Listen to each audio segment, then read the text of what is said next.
হাতে মাখানো ভর্তা, এটা আবার হয় নাকি? বাটাবাটির ঝামেলা ছাড়া কিভাবে আমি হাতে মাখিয়ে এত সুন্দর 6টা আইটেমের ভর্তা তৈরি করলাম দেখে নিন। অনেকেই বলেন হাতে মাখানো ভর্তা হয়তো বা ভালো লাগবে না, কিন্তু আমি যেভাবে করেছি এভাবে আপনারা করে খাবেন, অবশ্যই ভর্তাটা ভালো লাগবে। অনেকেই আছে যে বাটতে পারছি না, এই জন্য আমি ভর্তা খেতে অনেক পছন্দ করে, কিন্তু বাটাবাটির ঝামেলার জন্য ভর্তা খেতে পারে না। তো আমি আজকে দেখাবো কিভাবে হাতে মেখে 6টা আইটেমের ভর্তা তৈরি করা যায়। তো আমি বউয়ার সাথে এই 6টা আইটেম তৈরি করেছি হাতে মেখে। তো বিসমিল্লাহির রহমানির রহিম। আসসালামু আলাইকুম, সবাই কেমন আছেন? আসুন আমরা চলে আসি মূল রেসিপিতে। আজকে আমি করব সিমের ভর্তা, রসুন ভর্তা, ইলিশ মাছের লেজা ভর্তা, ডিম ভর্তা, আলু ভর্তা আর মুসুরি ডালের ভর্তা। তো আজকের ভিডিওটা একটু বড় হবে, তো পুরো রেসিপিটা দেখার জন্য সাথেই থাকবেন। তো লাইক কমেন্টস করবেন, সাবস্ক্রাইব করে দিবেন, শেয়ার করবেন, বেল বাটন বাজিয়ে রাখবেন যেন আমার ভিডিও নোটিফিকেশন সর্বপ্রথম আপনার কাছে চলে যায়। তো প্রথমে আমি কাঁচামরিচ, পেঁয়াজ আর শুকনা মরিচগুলি ভেজে নেব। শুকনা মরিচটা ভেজে আমি তুলে রাখবো। এখানে আমি কাঁচামরিচটা বেশি ব্যবহার করেছি। এখন আমি কাঁচামরিচ আর পেঁয়াজটা ভেজে নেব।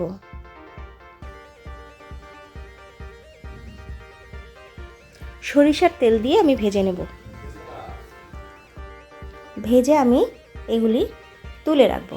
আমি বেশিক্ষণ ভাজবো না, পেঁয়াজটা নরম হয়ে যাবে আর মরিচটাও নরম হওয়া পর্যন্ত আমি ভেজে তুলে রাখবো। তো সবাই আমার পাশে থাকবেন, সবাই সাপোর্ট করবেন, আমিও ইনশাল্লাহ সবাইকে সাপোর্ট করব। আমার ভেজে নেওয়া হয়ে গেছে, এখন আমি উঠিয়ে রাখবো। এই সুযোগে আমি বউয়াটা রেডি করে নেব। তো আমি বউয়াটা প্রেসার কুকারে বসাবো। তেল দিয়ে দিলাম।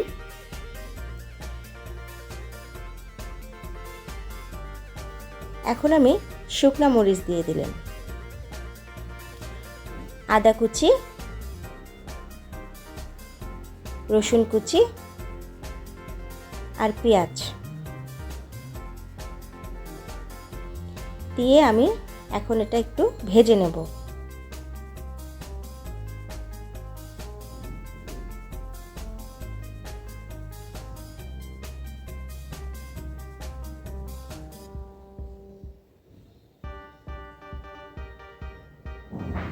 এখন আমি ভিজিয়ে রাখা চালগুলি দিয়ে দিচ্ছি। এটা আমি 1 ঘন্টা আগে ভিজিয়ে রেখেছিলাম। এখন আমি স্বাদমতো লবণ দিয়ে এটা নেড়ে চেড়ে, এখানে আমি আধা কেজি চাল দিয়েছি, এজন্য আমি 1.25 কেজি পরিমাণ পানি দেব, কারণ আমি এটা প্রেসার কুকারে রান্না করব। 4টা সিটি দিয়ে নামিয়ে নেব। লবণটা টেস্ট করে নেব। হয়ে গেছে আমার বউয়া রান্না করা, ঝরঝরে বউয়া রান্না করা হয়ে গেছে। আমি 4টা সিটি দিয়ে নিয়েছি। তো আমি যেই পেঁয়াজ মরিচগুলি ভেজে রেখেছিলাম এগুলো এখন আমি একসাথে লবণ দিয়ে মেখে নেব।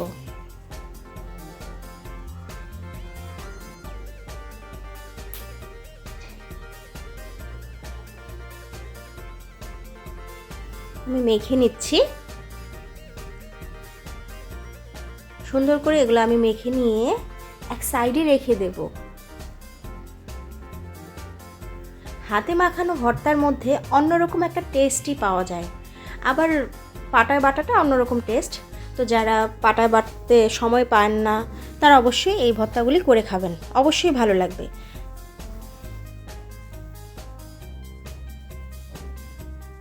আমার মেখে নেওয়া হয়ে গেছে। এখন আমি এক এক করে ভর্তাগুলি রেডি করে নেব। প্রথমে আমি রসুন ভর্তা করব। রসুনগুলি আমি ভেজে নিয়েছি একটু সরিষার তেল দিয়ে। হালকা আছে আমি রসুনগুলি ভেজে নিয়েছি, দেখেন কতটা নরম হয়েছে।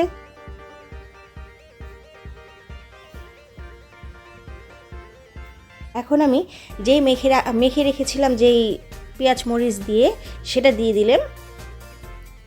একটু ধনেপাতা দিয়েছি আর একটু সরিষার তেল দিয়ে মেখে নেব। হয়ে গেছে আমার রসুন ভর্তা। এখন আমি করে নেব সিম ভর্তা। সিমটাও আমি হাতে সুন্দর করে মেখে নেব।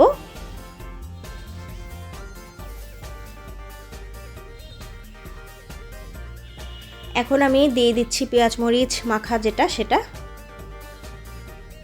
একটু ধনেপাতা দেব, পরিমাণ মতো তেল দিব, সরিষার তেল দিয়ে আমি মেখে নিব। লবণটা টেস্ট করে নেবেন যে যার মতন। ঝালটাও এটা আপনি নিজের মতো করতে পারেন, ঝাল যারা বেশি খান বেশি দিবেন, আর যারা কম খান অল্প দিবেন। এখন আমি করে নেব ডাল ভর্তা। ডালটা আমি সিদ্ধ করে নিয়েছি, ম্যাশ করে নিচ্ছি। তারপরে মেখে রাখা পেঁয়াজ মরিচগুলি দিয়ে দিচ্ছি, একটু ধনেপাতা দিয়ে দিলেন। এখন আমি দিয়ে দেব সরিষার তেল।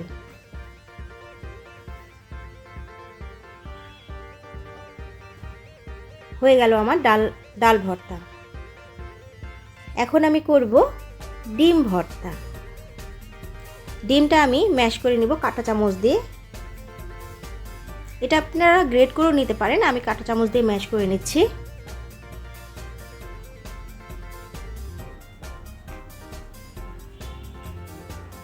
তারপরে হাত দিয়েও একটু মেখে নেব। আমার মনে হয় বাঙালি খাবারগুলোর মধ্যে হাত না দিলে খাবারগুলো পরিপূর্ণ হয় না। তারপরে আমি মেখে রাখা পেঁয়াজ মরিচ মাখাগুলি দিয়ে দিলাম, সরিষার তেল দিয়ে মেখে নেব। এটা হচ্ছে ডিম ভর্তা। ডিমটা আমি সিদ্ধ করে নিয়েছি। হয়ে গেল আমাদের ডিম ভর্তা। এখন আমি করব ইলিশ মাছের লেজা ভর্তা। এটা আমি সিদ্ধ করে ভেজে নিয়েছি। এখন আমি কাঁটাগুলি বেছে নেব সুন্দর করে। কাঁটাগুলি সব আমি বেছে নিয়েছি।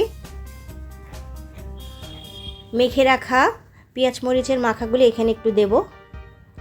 কাঁটা সবগুলি সুন্দর করে বেছে নিতে হবে, না হলে হাতে লেগে যাবে, এটা খেয়াল রাখবেন। সাথে একটু লেবুর রস দিতে হবে।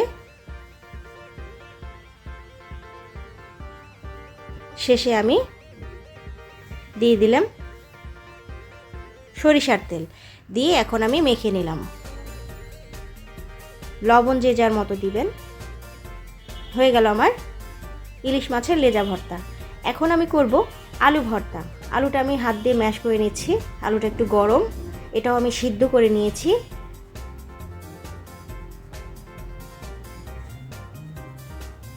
ম্যাশ করে নেওয়া হয়ে গেছে। এখন আমি দিয়ে দিচ্ছি মেখে রাখা পেঁয়াজ মরিচ মাখাগুলি,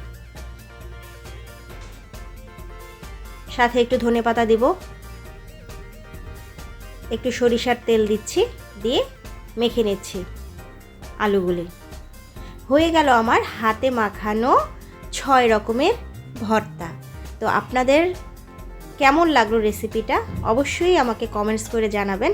আর অবশ্যই এভাবে করে খাবেন। যাদের সময় কম, চাকরিজীবী, পাটায় বাটার সময় নেই কিন্তু ভর্তা খেতে খুবই পছন্দ করেন, তারা এভাবে ভর্তাটা করে নিতে পারেন।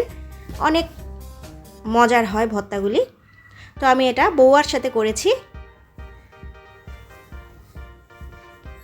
অবশ্যই আপনাদের ভালো লাগবে।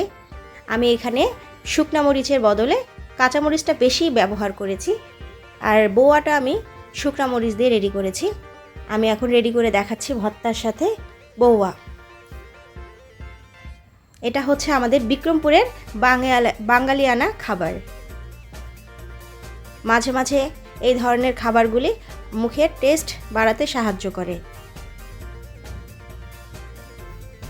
এরকম ভর্তা হলে মানুষ এরকম 2 প্লেট বউয়া বা ভাত খেয়ে নিতে পারবে। এটা সাদা ভাতের সাথেও খাওয়া যায়। তো কেমন লাগলো আমার রেসিপিটা অবশ্যই কমেন্টস করে জানাবেন। সবাই ভালো থাকবেন, সুস্থ থাকবেন।